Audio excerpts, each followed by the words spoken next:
The European Commission has initiated legal proceedings against Hungary, taking the controversial law enacted by the Hungarian government to court. Budapest defends this law as a vital measure to safeguard national sovereignty, while a multitude of non-governmental organizations, or NGOs, have condemned it as a dangerous mechanism aimed at targeting and ultimately silencing dissenting voices within the country.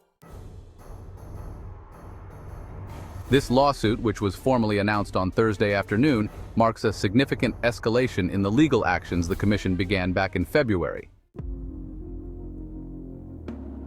The legal move comes as a direct response to what the Commission deemed unsatisfactory answers provided by the Hungarian authorities regarding their controversial legislation. By transferring the case from Brussels to Luxembourg, where the European Union's highest court is located, the Commission is now seeking a judicial resolution to the matter. Importantly, the executive body has opted not to request any interim measures, such as a temporary suspension of the law, despite calls from various civil organizations for such action. A ruling from the court is anticipated to take several years. In a statement issued on Thursday, the Commission emphasized that after a thorough evaluation of the Hungarian government's response, it continues to uphold most of the grievances it had previously identified, many of which remain unaddressed. The law in question, which received approval in December with the support of Viktor Orban's ruling party, establishes the Sovereignty Protection Office, or SPO. This newly formed entity is tasked with investigating individuals and organizations suspected of undermining Hungary's national sovereignty and constitutional identity. The SPO possesses the authority to gather information on entities receiving foreign funding and perceived to be influencing democratic discourse and electoral processes in the interest of another state or a foreign organization. Furthermore, Hungary's secret services are mandated to assist the SPO, granting it access to classified information. Upon concluding its investigations, the SPO is required to publish its findings. However, the law does not provide any mechanisms for individuals or organizations to contest these conclusions, raising significant concerns about due process and accountability.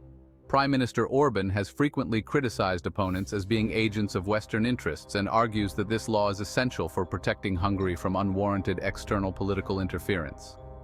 Nevertheless, the law's broad scope, vague definitions, and absence of judicial oversight have alarmed civil society groups and independent journalists. They fear becoming victims of public vilification for dissenting from Orban's political narrative, with little recourse to challenge the SPO's findings. Organizations such as Transparency International Hungary and Atlatso, an investigative nonprofit reliant on international donations, have already faced scrutiny from the SPO. When the Commission launched its legal action in February, it echoed these concerns, asserting that the law infringes upon numerous fundamental values and legal guarantees, including democracy, the right to privacy, personal data protection, freedom of expression, information and association, as well as the presumption of innocence.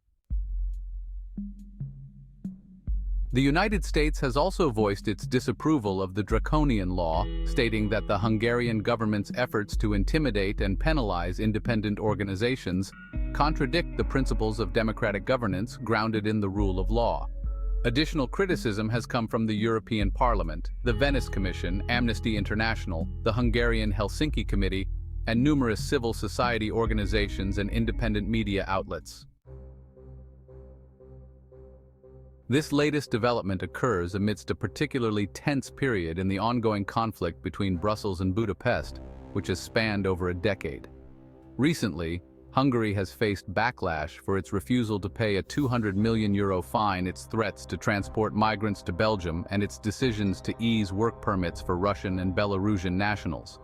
Looking ahead, Orban is scheduled to address the European Parliament next week as part of Hungary's 6-month presidency of the EU Council, a position currently facing a boycott due to the Prime Minister's controversial meeting with Vladimir Putin in July.